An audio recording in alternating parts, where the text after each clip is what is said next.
बुंदेलखंड का यह जिला यूपी का तीसरा सबसे कम आबादी वाला जिला है। आल्हा ऊदल की वीर भूमि महोबा इसी संसदीय सीट का हिस्सा है। पौराणिक महत्व वाले इस जिले में विकास की रफ्तार भले ही कम रही हो, लेकिन सियासत का रंग यहां खासा चोखा रहा है, खासा गाढ़ा रहा है। बीते 2 चुनाव से यहां बीजेपी का परचम फहरा रहा है। नमस्कार, मैं हूं ज्ञानेश शुक्ला। यूपी के ज्ञान में आज हम चर्चा करेंगे हमीरपुर संसदीय सीट की।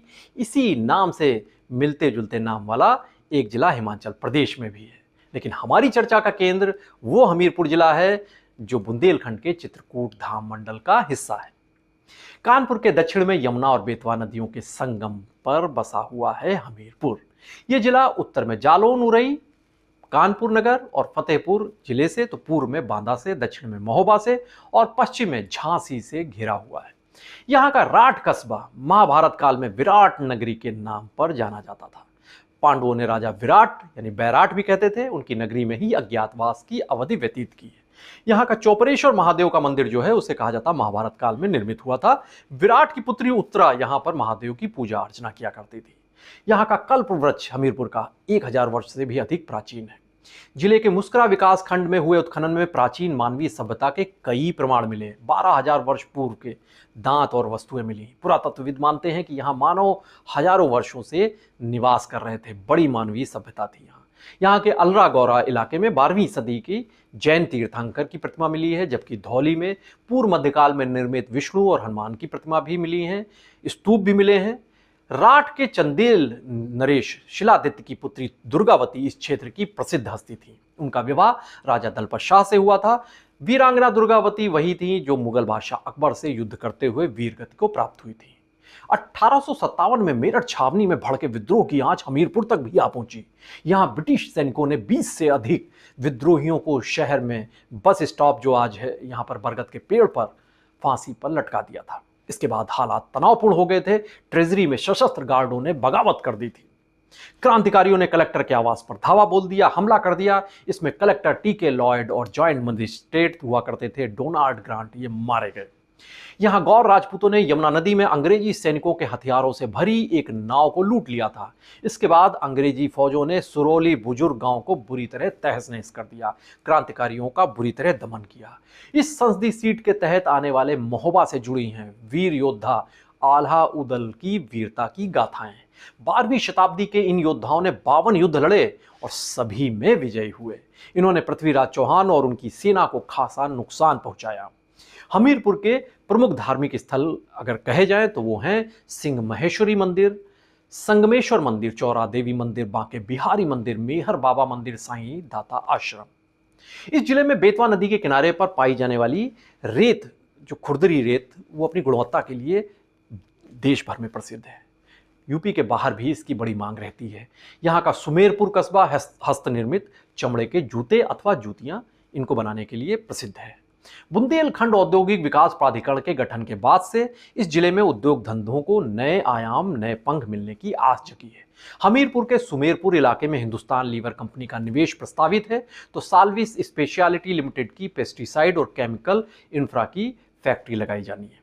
इसके साथ ही मिल्क प्रोसेसिंग और डेयरी प्रोडक्ट तैयार करने के लिए भी हुए निवेश से यहां पर खासी उम्मीदें हैं।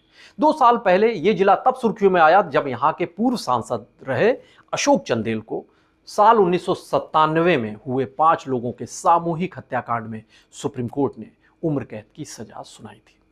खैर, अब इसके बाद चर्चा करते हैं यहां के चुनावी इतिहास की। साल 1952 में हुए पहले संसदीय चुनाव में कांग्रेस के मन्नू लाल द्विवेदी यहां से चुनाव जीतकर पहले सांसद बने। 1957 और 1962 में भी चुनाव जीतकर उन्होंने जीत की हैट्रिक लगाई। 1967 में यहां पर भारतीय जनसंघ के स्वामी ब्रह्मानंद ने उन्हें हरा दिया। स्वामी ब्रह्मानंद साल 1971 में भी चुनाव जीते, लेकिन तब वो भारतीय जनसंघ को छोड़कर कांग्रेस के टिकट से चुनाव लड़े थे। उनके चुनाव प्रचार के लिए खुद इंदिरा गांधी यहां पर पहुंची थी। कहा जाता है कि अटल बिहारी वाजपेयी उनके कांग्रेस में शामिल होने से खासे दुखी हुए थे। 1977 आया तो यहां पर लोकदल के तेज प्रताप सिंह को कामयाबी हासिल हुई। 1980 में कांग्रेस के डूंगर सिंह और 1984 में कांग्रेस के ही स्वामी प्रसाद सिंह यहां से सांसद चुने गए। 1989 में यहां जनता दल के गंगाचरण राजपूत को जनता ने अपना नुमाइंदा चुना। 1991 में पंडित विश्वनाथ शर्मा की जीत से बीजेपी का यहां पहली बार खाता खुला। इसके बाद 1996 और 1999 में बीजेपी प्रत्याशी के तौर पर गंगाचरण राजपूत यहां से चुनाव जीते। 1999 में इस सीट पर जीत बीएसपी के अशोक सिंह चंदेल को हासिल हुई। 2004 में राजनारायण बुधोलिया यहां से चुनाव जीतकर उन्होंने समाजवादी पार्टी का खाता खोला। 2009 में बीएसपी ने यहां पर फिर वापसी की, तब उसके प्रत्याशी के तौर पर चुनाव लड़े थे विजय बहादुर सिंह, वो चुनाव जीते थे। साल 2014 की मोदी लहर में यहां बीजेपी के उम्मीदवार कुंवर पुष्पेंद्र सिंह चंदेल को जीत मिली थी। उन्होंने समाजवादी पार्टी के विशंबर प्रसाद निषाद को 2,66,788 वोटों के मार्जिन से हरा दिया था। बीएसपी तीसरे तो कांग्रेस चौथे स्थान पर रही थी 2014 में। 2019 में बीजेपी ने पुष्पेंद्र सिंह चंदेल को फिर से मैदान में उतारा। समाजवादी पार्टी बीएसपी के साझा उम्मीदवार दिलीप सिंह को उन्होंने 2,48,652 वोटों से मात दे दी।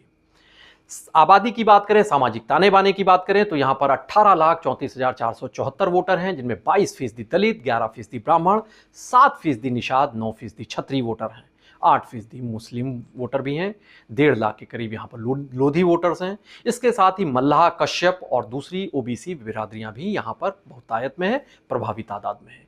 यहाँ पिछड़ी बिरादरी के साथ साथ छतरी और ब्राह्मण वोटर्स चुनाव में निर्णायक भूमिका निभाते हैं, उनके समीकरणों में असर डालते हैं। हमीरपुर संसदीय सीट के तहत 5 विधानसभा सीटें शामिल हैं। हमीरपुर जिले की राठ, हमीरपुर की सदर और जबकि महोबा की चरखारी और महोबा। और 5वीं सीट यहां पर है बांदा जिले की तिंदवारी। 2017 और 2022 के विधानसभा चुनाव में इनमें से सभी सीटों पर बीजेपी ने क्लीन स्वीप किया था, सारी सीटें जीत ली थी। इस वक्त यहां हमीरपुर सदर से मनोज प्रजापति, राठ सुरक्षित से मनीषा अनुरागी, महोबा से राकेश गोस्वामी, चरखारी से ब्रजभूषण राजपूत और तिंदवारी से रामकेश निषाद विधायक हैं और सभी बीजेपी के हैं।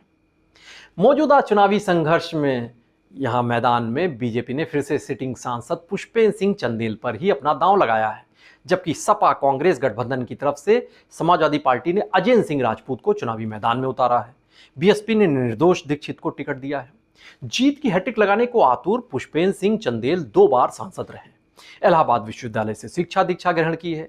उनके मुकाबले के लिए उतरे सपा प्रत्याशी अजय सिंह राजपूत चरखारी के पूर्व विधायक के बेटे हैं, महोबा के कनकुआ के रहने वाले हैं, लोध बिरादरी से ताल्लुक रखते हैं। लिहाजा सजाती वोटरों के साथ साथ बाकी वोटरों को जोड़ना इनके लिए एक कोशिश हो रही है और ये बड़ी चुनौती खड़ी कर रहे हैं। इनके पिता चंद्र नारायण सिंह राजपूत 1967 में जनसंघ से विधायक बने थे चरखारी के। 74 में ये लड़े चुनाव महोबा सदर से और विधायक बने कांग्रेस के टिकट से। सपा ने 2022 के विधानसभा चुनाव में अजेंद्र राजपूत को चरखारी से प्रत्याशी बनाया था, लेकिन दूसरे ही दिन उनका टिकट काट दिया गया था और उनकी जगह राम जीवन यादव को चुनावी मैदान में उतार दिया गया था। इससे लोधी समाज में खासा आक्रोश पनप गया था। माना जा रहा है कि अब उसी वक्त का ये डैमेज कंट्रोल इनको टिकट देकर किया गया है। वहीं बीएसपी की ओर से पहले जैमिनी सर्कस के मालिक मोहम्मद फतेह खान पर यहां पर दांव लगाए जाने की तैयारी थी, लेकिन वोटों के समीकरण को भांपकर ब्राह्मण कार्ड चला मायावती ने और निर्दोष दीक्षित को प्रत्याशी बना दिया। महोबा के पनवाड़ी निवासी निर्दोष दीक्षित एमएससी पास हैं, एमएससी की पढ़ाई की है। 2004 में कांग्रेस से जुड़े, 2015 में प्रदेश सचिव रहे कांग्रेस के, कई जिलों के कांग्रेस के प्रभारी का भी दायित्व संभाला इन्होंने। साल 2022 में कांग्रेस प्रत्याशी के तौर पर चरखारी से चुनाव लड़े, लेकिन हार गए। इस बार भी टिकट की आस में ये थे, लेकिन सपा कांग्रेस गठबंधन के तहत ये सीट सपा को दे दी गई। इससे ये आहत हो गए और नाराज होकर इन्होंने बीएसपी में शामिल हो गए और टिकट भी त्वरित गति से इन्हें मायावती ने थमा दिया।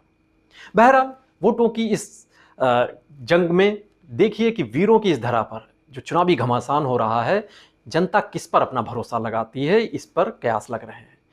जाति और बाकी समीकरणों के लिहाज से तमाम चुनौतियां पेश की जा रही हैं। 5वें चरण की वोटिंग में जनता अपने मन की बात यहां पर ईवीएम में कैद करेगी। जनता के इसी रुख को भांपने की हर कोई भरसक कोशिश कर रहा है।